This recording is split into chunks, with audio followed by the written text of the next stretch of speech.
వాళ్ళ అరుపులు నాకు అరుపులు అనిపించట్లేదు, బెదిరిస్తున్నారు. OG is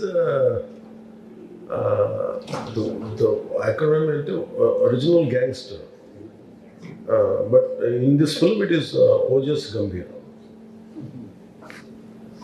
And maybe around this, that's how it is. And it is a story about a backdrop in Bombay, old 90s story, 70s, 80s. So when are they going to be released? నేను చేయాలి అంటే ఏం జరిగిందంటే 3 సినిమాలకి నేను ఇచ్చిన టైంకి వాళ్ళు చేయాలి. They were not prepared. నేను వాజ్ వెరీ క్లియర్. నేను చాలా స్పష్టంగా ఏం చెప్పానంటే నేను ఈ టైం దాటి నేను చేయలేను, ఇంక్లూడింగ్ ఉస్తాద్ భగత్ సింగ్ కానీ దీనికి హరియర్ విరమాలకి నేను చెప్పిన టైం చేశాను. నేను ఎక్కువ రోజులు చేశాను.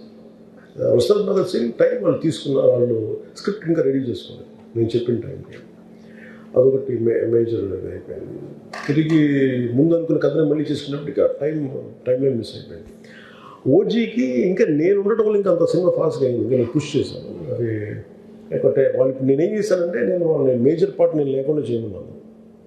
అంటే ఏమైపోతుందంటే ప్రతి సీన్లో నేను లేని పార్ట్ చేసేది నేను వచ్చి పెట్టుకుని అని ఒక 1 week 10 days చేస్తాను. But Harihara Veeramallu maybe in 1 week 8 to 9 days shooting ఉంది.